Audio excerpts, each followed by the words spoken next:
Hi again, everyone. I'm Ollie Matthews. This is the Narcissistic Resistance, and this resistance video is sponsored by contribution from Blue Columbine, and here's her story. I was born with a broken nose. Story goes the doctor challenged my mom. When my mom got to the hospital, she told them she had to get in right away. She had 3 kids before, and she delivers fast. The doctor came in and said, I heard you're really fast, so let's just see how fast you are. Boom, it was fast. The doctor said, I didn't mean for you to slam dunk the kid. My face was all bruised and I had a broken nose. My siblings used to make fun of used to make up things and tell me about my birth story like I was so ugly. The doctor and nurse both wanted to put me back in. They felt so bad for helping bring such an ugly baby into this world. We don't have any baby pictures of me, and of course I was told this was because how horribly ugly I was. They were ashamed of me. I have also been told over and over by my siblings and mother how everyone thought I was a Down syndrome baby because my face was all swollen. They were all on board with the idea that I was going to be the retard of the family.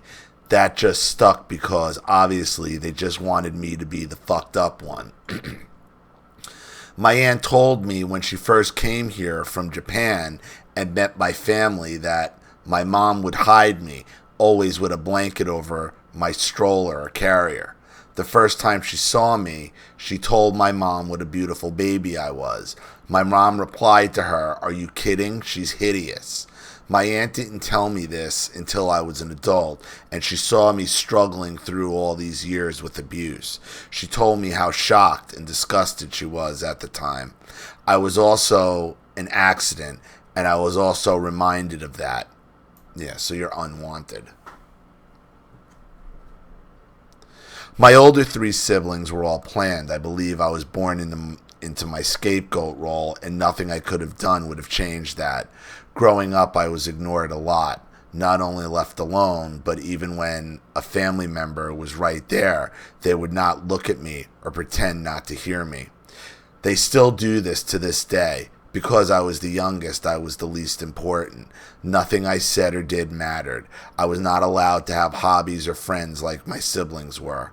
When I noticed it was all put-downs about how what I just said was so dumb or I didn't do something right, so I am so stupid and worthless. That was a big one because I was the only blonde in the family of brunettes, and of brunettes, it was dumb blonde jokes all the time. So you're a natural blonde, but you have Japanese in you. They only enjoyed me only to laugh at me. I would cry a lot, and was brought to my mom's attention like, look at this pathetic wimp, and I was punished for crying because of my siblings bullying. My mom would do the same thing. For example, I remember one time my mom throwing things around in my room and yelling at me. She would do this often. I had a porcelain doll that was my absolute favorite thing. My mom had thrown against the wall so hard she had broken her face. My silent tears turned into mournful sobs. My mother stopped throwing stuff and began hitting me over and over, yelling into my face, stop crying. The doll had a pink dress with the alphabet on the trim and a music box that played Thank Heaven for Little Girls.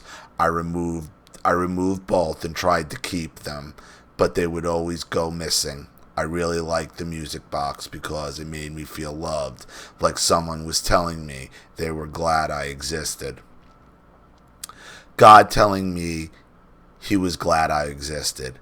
I had actually forgotten about this, but that dress and music box are still floating around the house. When I found them, I remembered everything.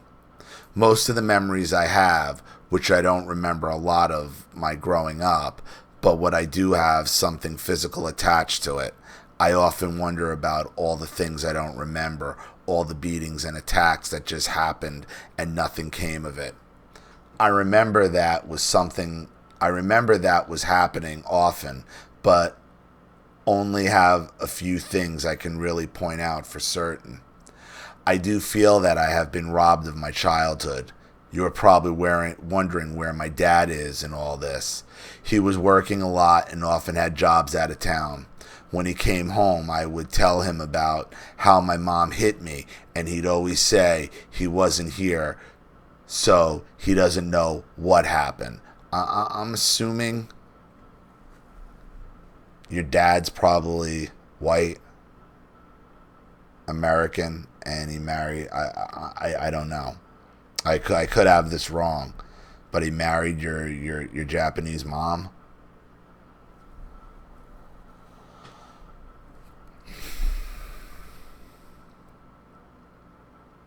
I wanted and needed him to protect me, but he only aided in my mother's abuse by either gaslighting me or just removing himself. Because my dad wasn't hitting me, yelling at me, or putting me down, I over-embellished our relationship. It's like I filled in the gaps where I was really alone with all this father-daughter quality time that never really happened. Yeah, there's a lot of that. Okay? And I did this to a certain extent, I think, with my father, where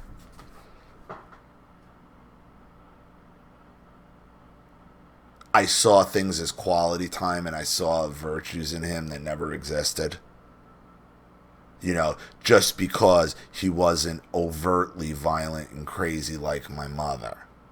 Like when my father did it to me, it always blindsided me. I was always expecting it from my mother. I was never expecting it from my father. I would often do this and still do, where I imagine I am talking to someone in my mind. It makes me feel connected and acknowledged, even though I know it's not real. I also had an imaginary friend, Chalky. He was great. He was a great big white dog made of chalk, and when I pet him, it would poof out clouds of chalky dust. Looking back, I always thought of him as my guardian angel, always there. I also had my own language. I called it Lindsay language. It really felt like I wasn't making up gibberish, and I had certain words for certain things. This creeped out my whole family because they tell me it sounded like real language, and I'd have long conversations with myself, all by myself, when I asked and told them about what or who I was talking to. Yeah, this definitely creeped out my whole family. Because you couldn't talk to anyone else. Who were you going to talk to in your family? You had to make up imaginary friends. When I was like 7 or 8, my mom's brother's family was visiting from out of town. My cousin, who was also a girl, was a tween at the time. She came into my bed at night and molested me. It was not just inappropriate touching, but full-on sex. She told and showed me what to do. The worst part was me and my sister shared a room and had a bunk bed. I was always scared she would know about it, or worse, it happened to her too. Of course, my cousin warned and threatened me to keep quiet about it. Around the same time, I remember being in Sunday school learning about accepting Christ into your heart and going to heaven, being saved. I did this and became immediately suicidal afterwards. After learning about what heaven would be like and knowing I was now good to go, I was so done with this world. My attempts were not working. I tried to hold my breath, smother my face in a pillow, or stay underwater in the bath. I didn't know you can't suffocate yourself. My first memory was going into my parents' room, a feeling of expecting exactly what I found. I remember feeling nervous about needing something, already feeling like a bother. But I went anyhow, and I was very hungry. My mother was just as I thought she would be, laying in the bed and talking on the phone. She did this a lot for hours on end. I went up to her and said the other side. She didn't look at me and gave me the hand. I also other side was my first words. I guess when my mom switched breasts while feeding me, she'd say other side, so I would say that when I was hungry. Strange to know mama or dada came after the other side. Other side sounds so difficult for a baby to say, but maybe that was said to me more. I remember climbing on the bed, grabbing my mom, trying to get her to look back at me. She just kept on the phone, turning her face away from me. I just kept saying, other side, other side. It is known and talked about in my family that I was breastfed until around 4. And my first words were other side, so my memory just fits right in place. Though I have tried to make pretend I am misremembering and this didn't happen. Deep down I know the truth. Yet 4 is way too old to be breastfeeding. That memory is burned into me because it was an important thing I needed to learn, that I could not trust my mother for food or love. Well, listen, if you're at the point where you can remember trying to breastfeed off your mother, that's a problem, not on you, on your mother. I was also nervous about food. It was used against me a lot. Right, which is why your mother breastfed you for so long. She wanted to keep you dependent on her. You will not get food until you do X, because you did Y, did you not deserve food? Simply because of Z, in this case, a phone call. I do not need to give you food, or simply I'm busy. My mom didn't really cook, and we didn't eat together as a family. I'd like to say we grazed throughout the day, but scavenge is more appropriate word. She gave me and my sister, closest in age, 2 years older, meal replacements. By that I mean Slim Fast. She drank them too. I distinctly remember her telling me and my sister Kelly that we were fat and we had to drink those to lose weight.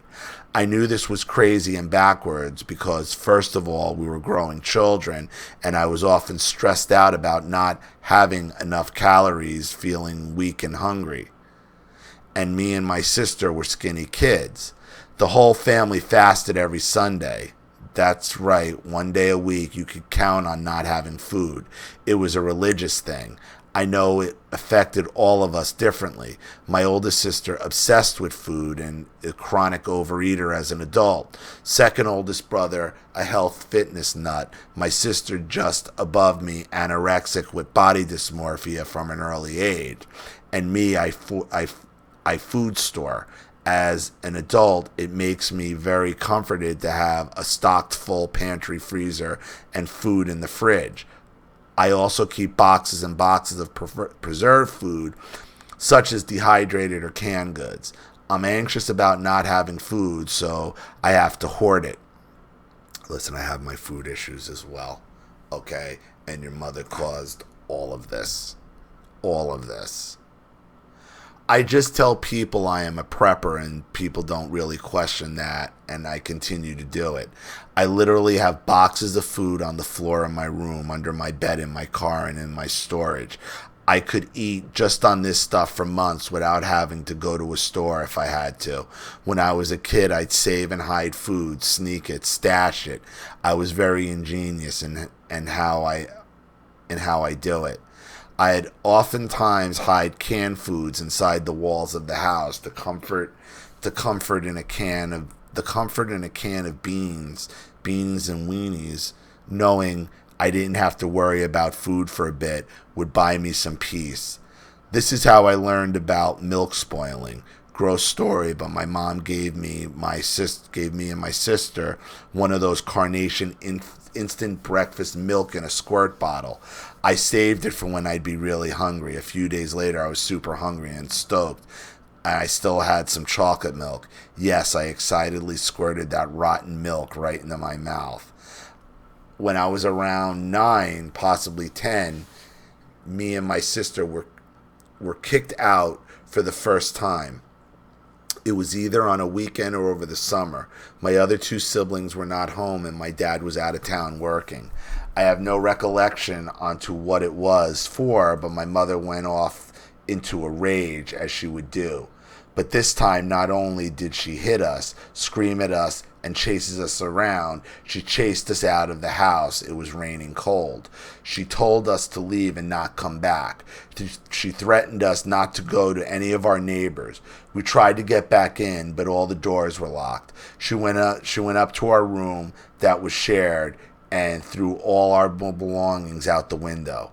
That was a 2-story drop, and there was a lot of things damaged from the fall and the rain. My sister was a helpless mess, and she always shut down, and I had to be there. I had to be her protector. She never did the same for me.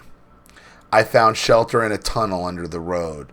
We stayed there for a while. Then we got really hungry. We were right by an orange grove. I grabbed as many oranges as I could and brought them back. We ate some oranges, and it started getting dark. My sister said she was afraid of the coyotes, but we both agree going back home was not an option. I set out to the nearest eucalyptus tree grove and picked out 2 nice big sticks. I told my sister that the off chance they would try to mess with us, we would swing them around. I explained to her coyotes are scared off easily and would be intimidated by her size holding the sticks. Also, it's a way to make distance. I told her if we made big noises and gestures, they'd run away scared. I went on and on about how much have big babies they are, because it seemed to comfort her, even make her laugh a bit. We practiced swinging the sticks around back to back. This was fun, and we were both confident in our technique. We went to sleep there in the tunnel. It was freezing cold, and we had to hold each other for warmth. We didn't go home until late the next day, when my dad was home.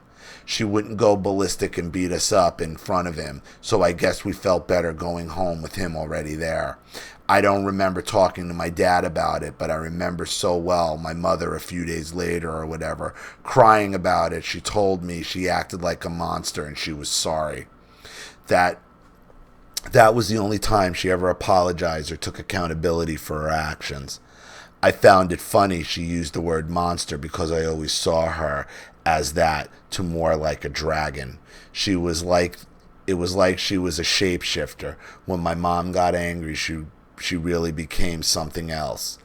Anyways, I remember picking up sopping wet clothes and broken shit everywhere. My mom just got away with it, as if it never happened. That's how it went with her. That's how it went with her abuse. It would always just pass on, and it just didn't exist anymore. Like it was a rule or something, and everyone followed it but me. Don't talk. If you don't talk about it, it never happened, right? I talked. Now I'm going to my dad, and it's always, I wasn't here, so I don't know what happened, or that's between you and your mother. Thanks a lot. Thanks lots of help. And he knew what was going on. Like, why would you keep coming to him if he didn't want to know? He didn't know because he didn't want to know. He knew exactly what was happening. My father is a good man. No, he's not. No, he is not. No, he is not. This is the same point I had to make with Christine. Christine with the liar mother who thought her father was Mr. fucking wonderful too. Your father and her father should get together and start a fucking bowling team. That's what should happen. Because they're both enabling fucking cowardly douchebags. That's what they are. That's what they are. Your father's not a protector. He's not a good guy. He's fucking actually worse than she is, because he knows exactly what's going on and he allows it to happen.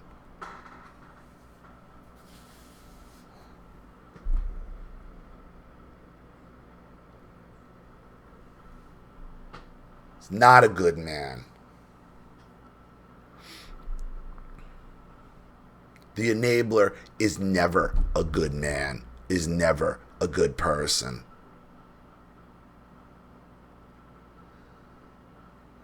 He let her be in control of everything and pretended he was off the hook from it because he was doing his part working and making money. Money that was always fucked away with my mother's shopping addiction and left us to take care of ourselves and our needs. We did make some money from working at the Christmas tree lot our family owned and ran, but not enough for the entire year.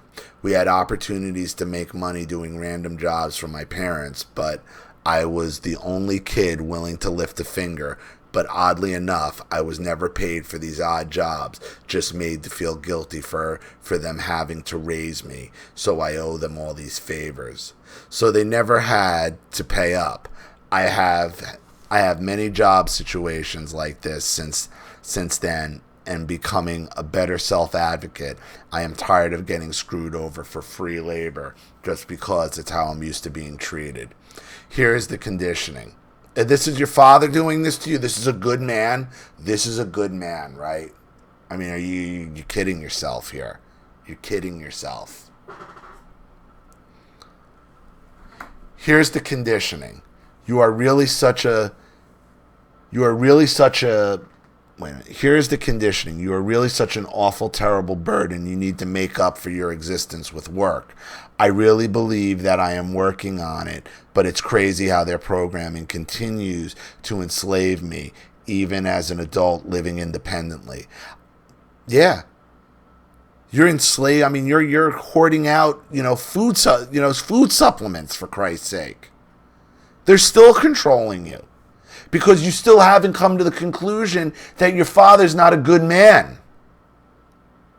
Your father's the key to all this. He could have stopped this anytime he wanted to, and he chose not to. And yet you're still here writing to me that he's a good man. Come on.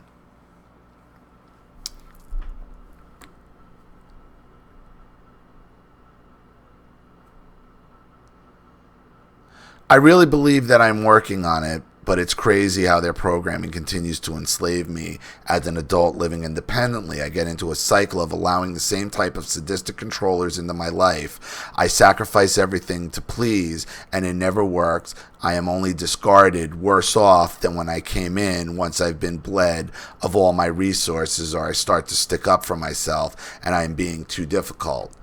Only in the last few months have I been able to recognize these patterns of abuse. I really need to heal this internal wound that tells me I owe others everything I have, and this deep shame for even existing. Yet you owe the narcissist nothing. Nothing. Nothing. Thank you for your channel and giving me this opportunity to share my story and reach people like me that understanding this kind of upbringing. I have gotten so much insight and healing from hearing other stories that match up with my experiences. I always thought I was alone and no one would understand. I have been afraid to tell people about what I went through because normal people just don't want to believe it, and further gaslight you which can be very dangerous when you're first trying to seriously evaluate and make sense of it all. I hope my story can help benefit others as well, not just to people that have been through this abuse, but to help people with normal family background who didn't suffer narc abuse understand what it's like for some of us. It's important we finally go public with our stories and experiences so as a culture we can recognize and take action against it. What you are doing here is making a difference. Thank you, Columbine. You have to understand, Columbine, your father's not a good man who just went off the trail a little bit. He could have been. Your father's a piece of shit. Your father is enabling, covert piece of shit. Could have stopped this anytime he wanted to, and he chose not to. He chose not to.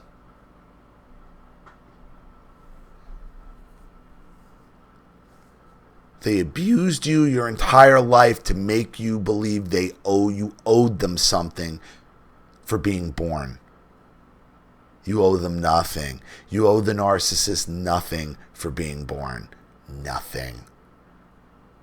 And your father is not a good man. Never was. Never will be. I mean, understand, you are hoarding food because you were deprived of it. It's the same reason why I have the relationship with food I do. Because I was deprived of it and gaslit as a child like I was some kind of glutton slob. Your father wasn't a good man. And you owe the narcissist nothing for being born. Nothing. So, I hope that helps. Thank you so much for your contribution and your story. I really appreciate it. Thank you to everybody watching. Please leave any opinions or advice in the comment section below. And again, if you want your story read on the channel, you have a topic you'd like me to cover, a narcissist you'd like to expose, you'd like to set up Skype, a phone call, have a private video made or a Facebook live chat, or you'd like to sponsor a video like this for someone who needs help and can't afford it, or just make a contribution to the channel in general to keep it supported, growing, and successful, because this channel survives 100% on contributions from all of you. Without you guys, all of this goes away. So if you like what you see here and you want to see more videos like this, you know what to do with the PayPal and email links in the description box. Also, please like and share this video wherever you can. Subscribe to my channel if you haven't, and be sure to click the subscription bell to be notified of all my video uploads. I'm Ollie Matthews. This has been the Narcissistic Resistance.